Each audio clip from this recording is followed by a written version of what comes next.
Good afternoon, everybody, and welcome to episode 189 of Love at First Scent with me, Persolaise, as always, coming to you live on YouTube. And we need to do the usual thing. It feels like it's been a little while since we've done one of these perfume review episodes. I seem to have been doing quite a few interviews. Everything seems to be coming through fine on the tablet. So, usual things that I need to get out of the way first. Please consider subscribing to my channel if you haven't already done so. Please click on the little bell so that you get notifications of new videos, and please do consider supporting my work on Ko-fi. You will find the details of all of that in the video description below. For the benefit of those of you planning to tune in live today, the idea is to do 3 videos. We're going to start with this, brand new from Chanel, and then we're going to move on to 2 more releases from brands that I suppose are equally high profile, equally large, equally global. But if you're watching the recording, then you're very welcome. And whether you're watching live or you're watching the recording, please feel free to ask a question, leave a comment. I get round to all of them in due course.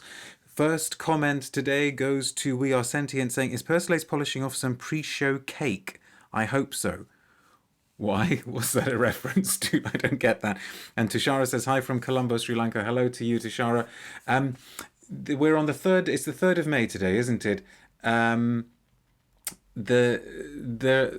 going to try and squeeze in as many videos as possible over the next 2 weeks, because then from mid-May pretty much until mid-June, 3rd week of June, regular viewers will know that that's when the videos sort of tend to go away, and we have a sort of end of season because I need to do other stuff in the non-perfume sides of my world. But then we'll be back in full force again in the 3rd week of June. So we need to try and get as many out of these done as possible. But let's get going with this. This is... It is brand new from Chanel. It officially comes out in a few weeks, but a lot of you will be aware that actually this was meant to have come out last year, but a certain global pandemic caused Chanel to change their plans and to delay it until this year, which was probably a wise decision. It is the latest in their Les Eaux collection, their destination-inspired waters, and this one is, perhaps somewhat unusually, Paris-Edimbourg, or in French, the slightly more romantic sounding Paris-Edimbourg, I think we're supposed to say. You wouldn't necessarily have thought that Edinburgh is a location that is particularly associated with Chanel, although they did have a very high-profile show there a few years ago. I haven't read the press release to do with this at all. I will do so in this broadcast, and maybe we will then find out what the significance of Edinburgh is, but we need to start with a spray so we can get going. There will obviously be a blotter update on this one a few hours after the end of the broadcast.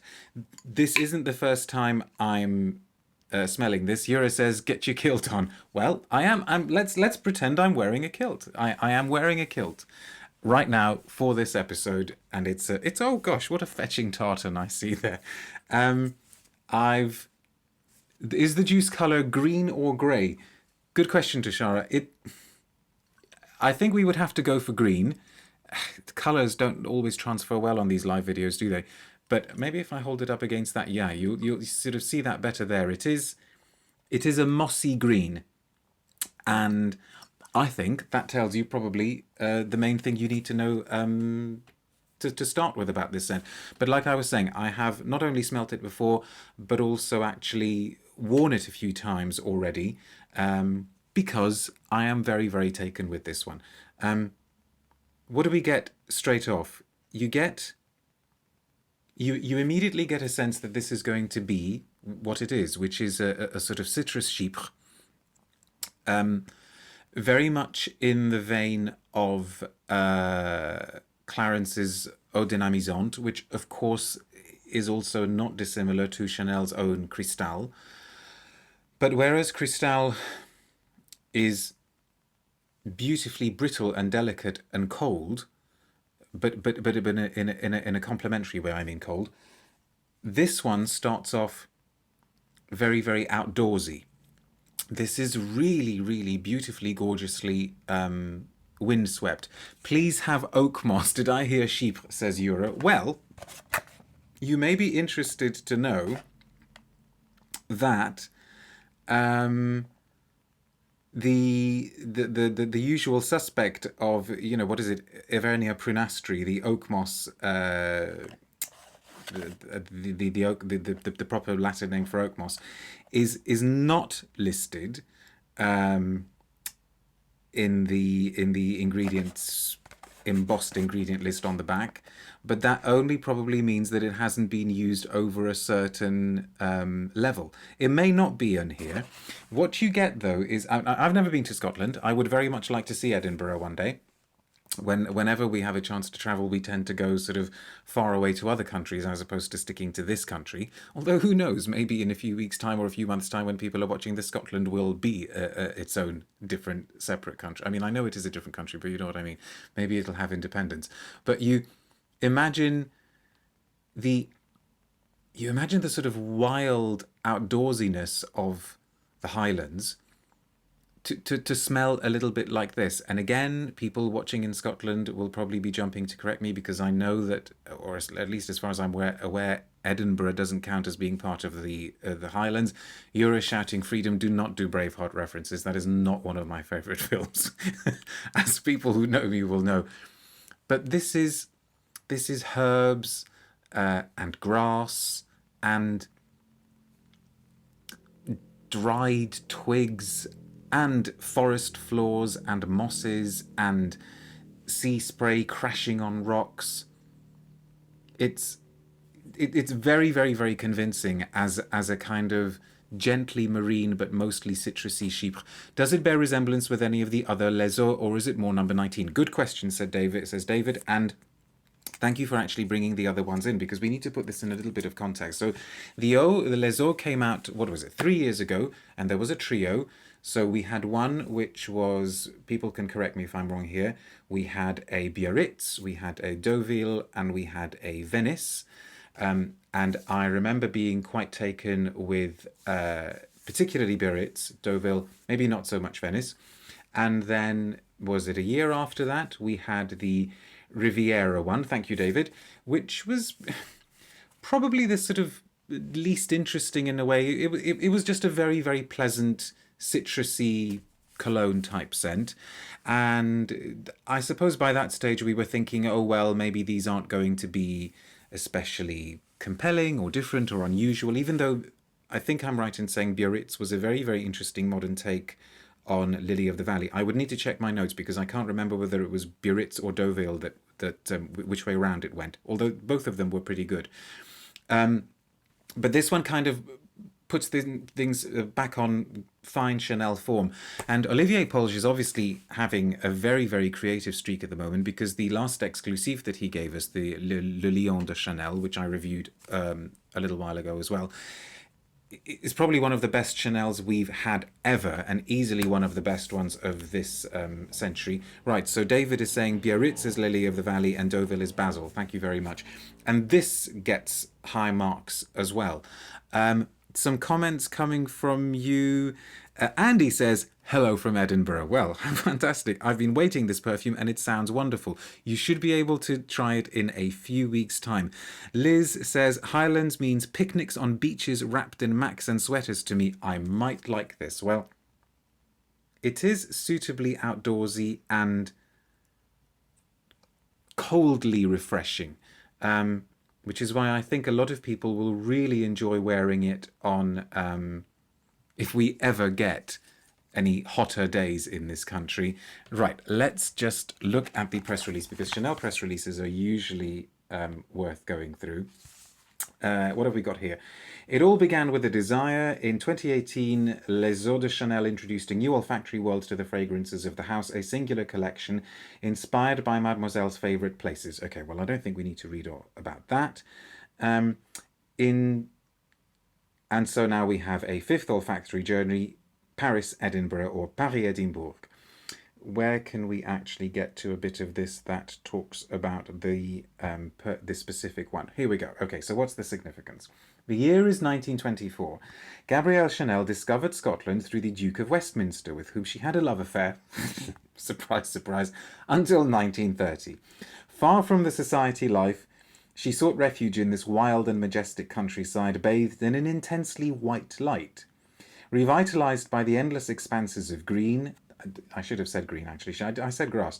She went salmon fishing, there is no salmon note in this perfume, played cards with Winston Churchill and Vera Bate, and shared her time between the Duke's 3 properties in the Highlands: Stack Lodge, a rustic country house, Loch Moor, a Victorian manor, and last but not least, the Rose Hall estate she was given carte blanche to decorate. Ooh. Imagine just saying to Chanel, decorate this way.